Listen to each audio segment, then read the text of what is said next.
Hi Mark, I'm going to read some news for you. And the first one, the title is The 10 Most Filling Foods for Weight Loss. If you were to describe the perfect food, it might go something like this. Healthful, delicious, bigger than a morsel and filling enough to fight hunger for hours. Foods that promote satiety, a feeling of lasting fullness, do exist. Instead, David Katz, MD, founder of the Yale University Prevention Research Center. What makes some grab extra satisfying?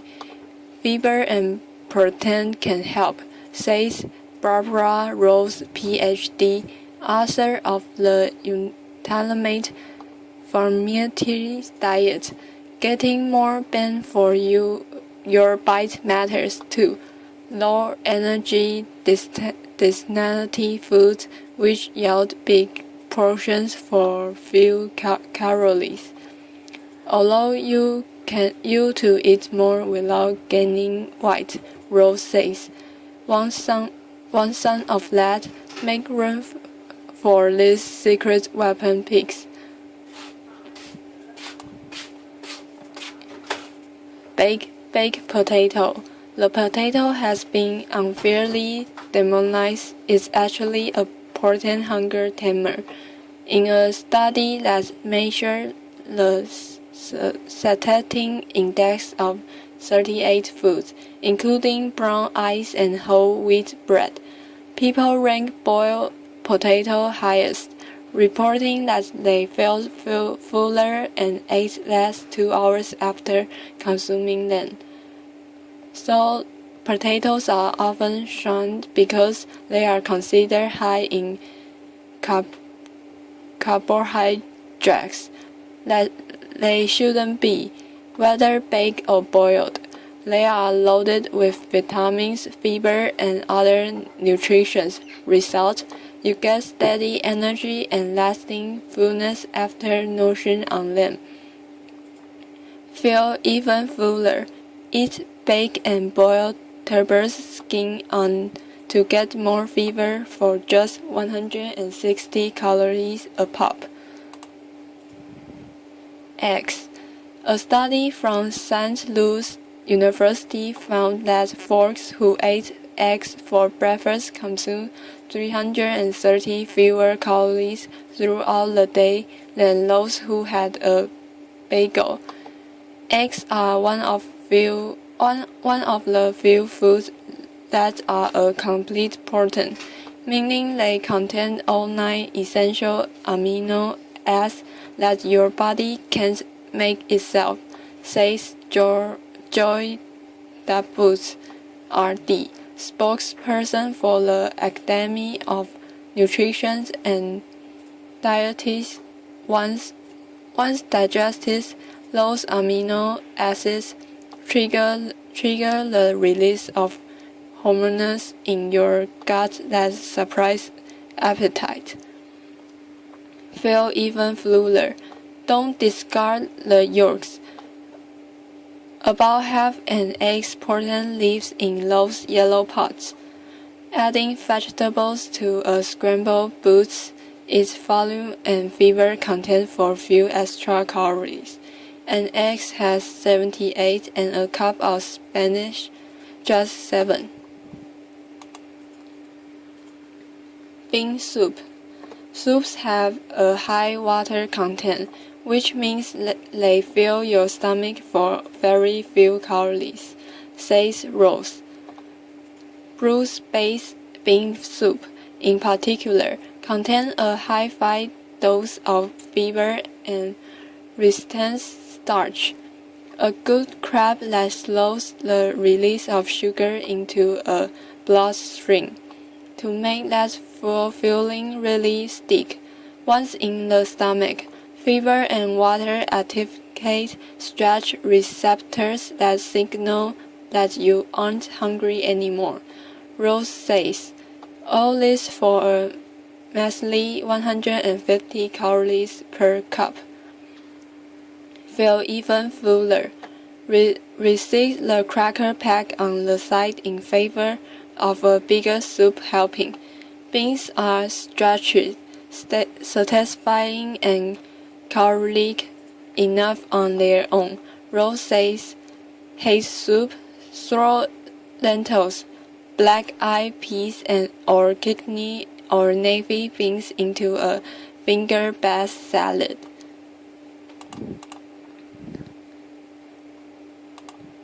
Greek yogurt. Harvard researchers examined the eating habits of 120,000 people for 20 years and found that yogurt was the single best food for shedding pounds. Over time, people who downed more of the protein packed stuff lost pounds without trying. Meanwhile, a National Nutrition Institute study reviewed found that consuming dairy proteins increased satiety, reduces food intake and keeps blood sugar steady. Greek yogurt, which is strained to remove liquid whey, contains doubles the protein and less sugar than regular yogurt, Dubois says. Feel even fuller. Top yogurt with fibrous foods like raspberries, 4 grams of fiber per half cup, or a cereal such as Cashew Gold Lean Crisps Cinnamon Crumble, 9 grams per 3/4 of a cup. Apples. Apples are one of the few fruits that contain pectin, which naturally slows digestion and promotes a feeling of fullness. According to a study in Gastroenterology, in fact, people who ate an apple as part of a meal felt more satiated and ate less than those who consumed a calorically equivalent amount of juice and apples. Whole apples take a long time to eat for very few calories, says Susan Roberts, PhD, professor of nutrition at Tufts University. Your body has more time to tell your brain that you are no longer hungry. That means you can eat lots of these low energy density, high satiety fruits and avoid feeling deprived while losing weight, at Robert. Feel even fuller. Add apple chunks to oatmeal or salad, or sliced to a turkey on whole wheat sandwich. Popcorn. This movie night fave is a low energy density food. For 90 calories, you could eat 3 cups of air popcorn, but just a 1/4 cup of potato chips.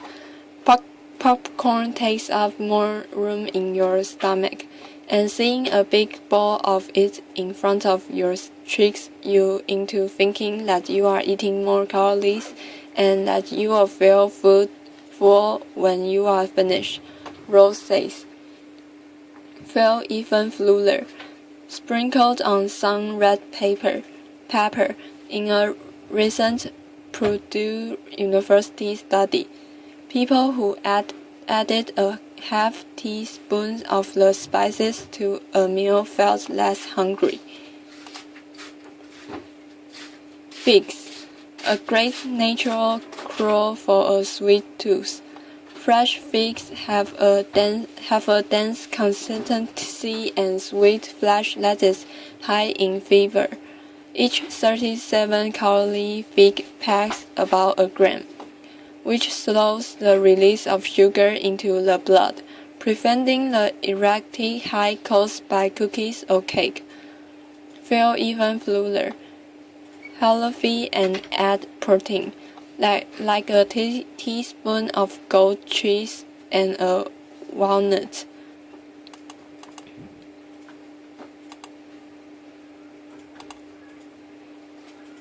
Oatmeal's filling force comes from its high fiber content and its uncanny ability to soak up liquid like a sponge. When cooked with water or skim milk, the oats thicken and take more time to pass through your digestive system, meaning you will go longer between hunger pangs. Feel even fuller. Sprinkle almost on top of your bowl. The nuts pack protein and fiber and contain unsaturated fat that can help stabilize insulin levels, regulating blood sugar, Dr. Katz says. Wheat berries. Move over. Quinoa wheat berries, which are whole wheat kernels, contain one of the highest amounts of protein and fiber beta per serving of any gram. 6 grams of protein and 6 grams of fiber.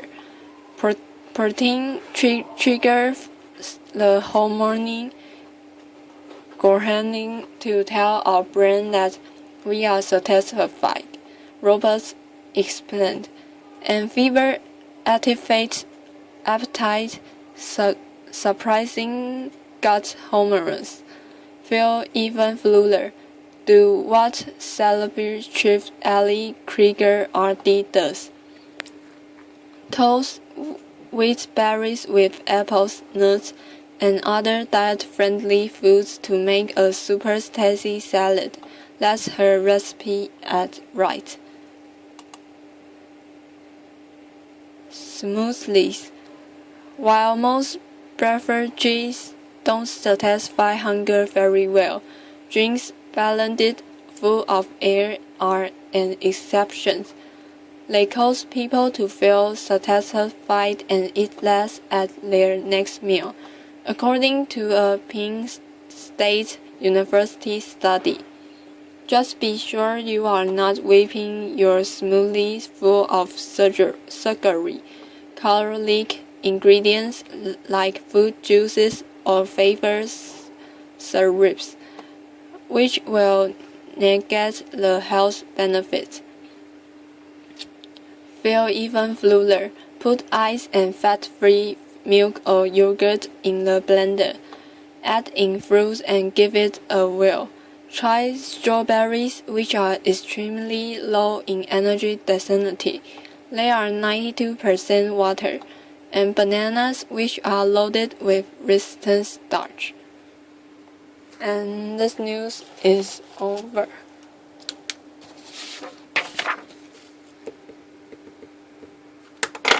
And the next one, the title is Brr. Scientists discover coldest place on Earth. Scientists have located the coldest place on Earth, and while it may not be a surprise that it is in Antarctica, the record-setting chill is enough to make the hottest sour shudder. The mercury dipped to minus 135.8 degrees Fahrenheit on a high ridge in the Antarctic Mountains, a team of researchers announced this week. This cold enough to freeze carbon dioxide gas into a solid, dry ice, and turn gasoline into a thick slushy, and that temperature was 40 degrees colder than the record low for a permanently inhabited place. Set in 2 villages in Russia's Siberia region in 1892 and 1933, according to NASA. The record-setting measurement was achieved thanks to the most detailed temperature map ever of the Earth's surface, scientists say Monday at a conference in San Francisco. The record is tens of degrees colder than anything ever seen in Alaska, Siberia, or Greenland, say Ted Scrambles, the lead scientist at the National Snow and Ice Data Center in Boulder, Colorado, who was behind the discovery. Such extreme temperatures would be hard for humans to handle, Scrambles told ABC News Today. He has worked in Antarctica in minus 40 degrees weather when moisture from your ice freezes out on your eyelashes and makes it hard to see, he said. It's bitter cold, but imagine if it was up to 100 degrees colder, he said. The scientists used new detailed map showing surface temperatures around the world to locate the ridge, which sits between two summits on the East Atlantic Plateau. 3 decades worth of data, including new information from an American satellite launched in February, help them pinpoint areas where high altitudes and low latitudes create ultra-cold pockets. The Landsat 8 satellite, a joint project of NASA and the U.S. Geological Survey, has sufficiently better resolution than that of previous satellites, Scramble said. It provides data for the most detailed global surface temperature maps ever made, according to NASA. With that information, scientists found the temperature on the ridge hit the all-time low of minus 135.8 degrees on August 10, 2010, beating the previous record of minus 128.6 degrees, set at Russia's Vostok research station in East Atlantica, according to NASA. The temperature reached minus 135.3 degrees this year, Scramble said. The mercury dips lower on clear nights, when clouds can trap heat. But Guinness World Records should hold off with its proclamations, he added. The new measurements reflect the temperature on the ridge's surface, while the Vostok record was set in the air about 6 feet above the ground. Scramble noted. This time the data came from satellite sensors that could only measure the surface temperature. And even though it would be difficult to physically travel to the ridge in the dead of winter, it's still safe to assume a record has been set, he said.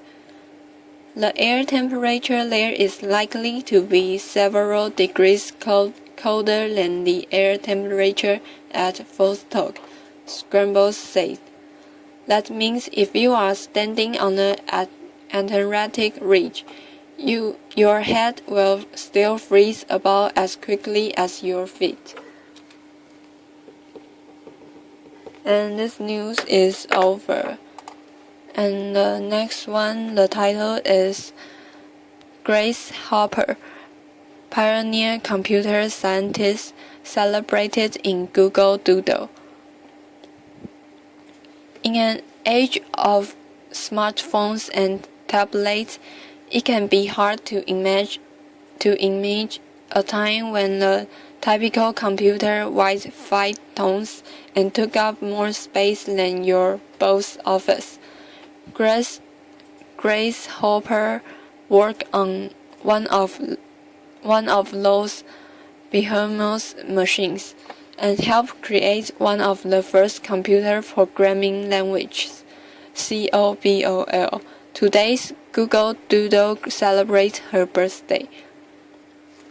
Sometimes referred to as the mother of COBOL. Hopper is credited with making a computer programming language that actually resembles a language instead of a series of mathematical operations.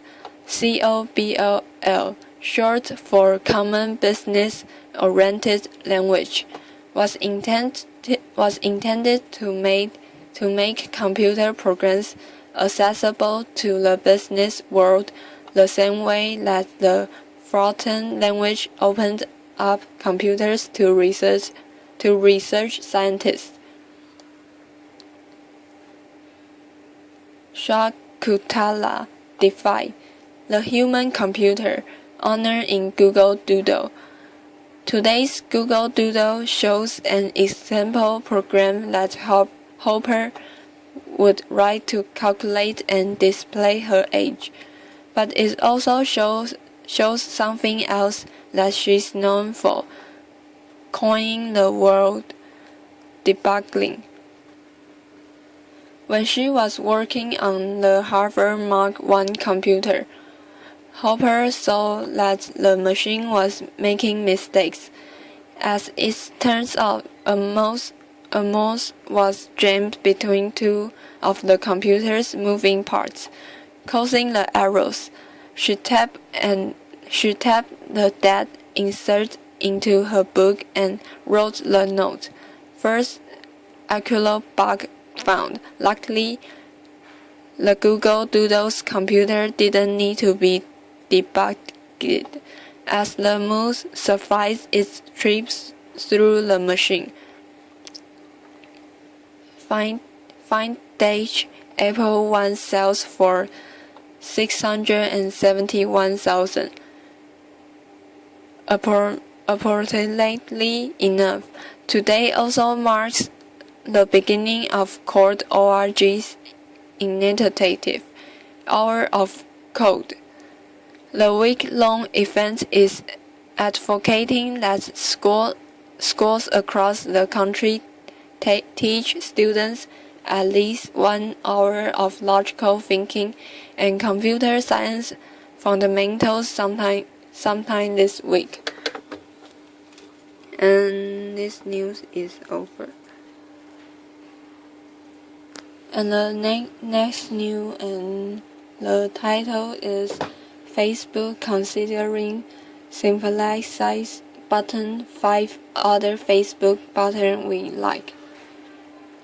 Like a single word can only summarize so much, yet on Facebook it's by clicking that word and its associated stump on up icon that we express most of our feelings. A new engagement, like an update about a school shooting, like photo of a new dog, like. But according to the Huffington Post, Facebook has been playing around with and even testing a simplified button to better capture people's reactions to tragedies and sad life events.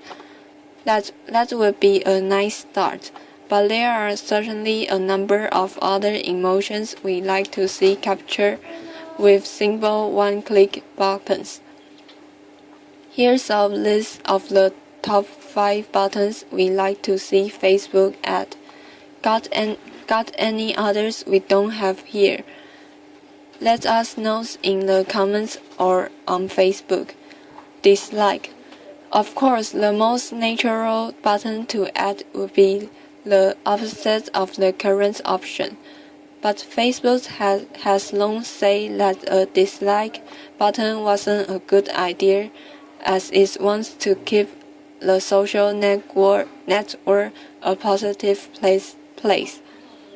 I don't think adding a lightweight way to express negative sentiment would be that valuable.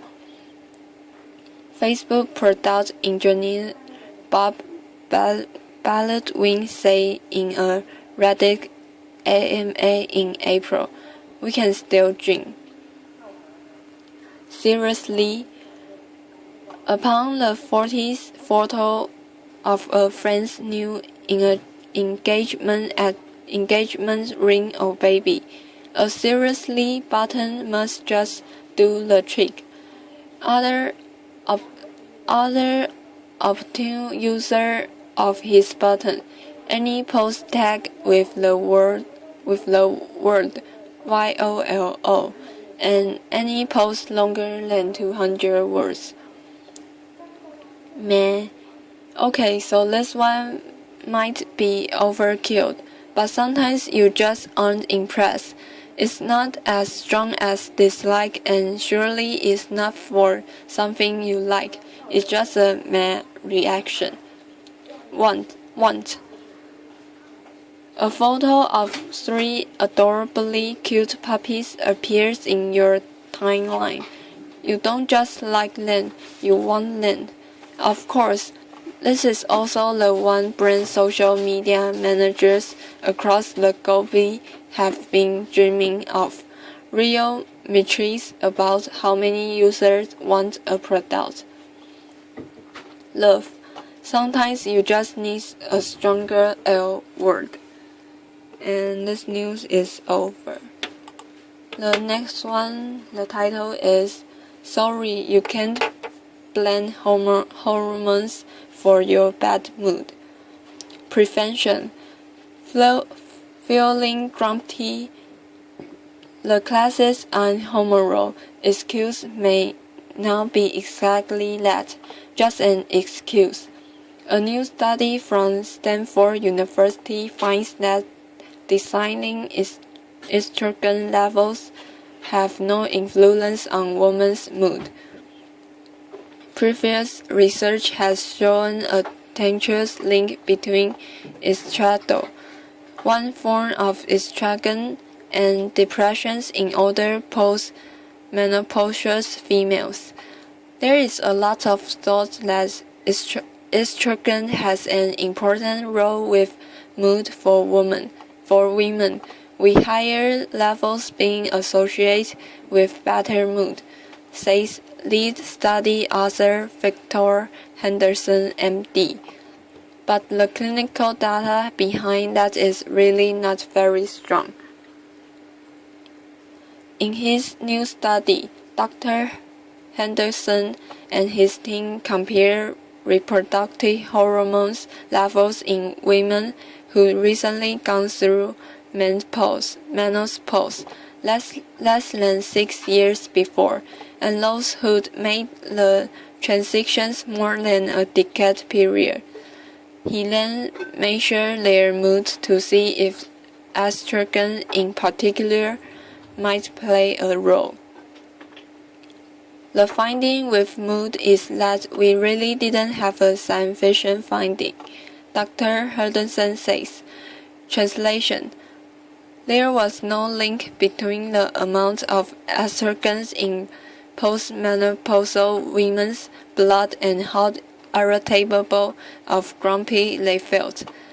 Estrogens also had no bearing on women's memory either.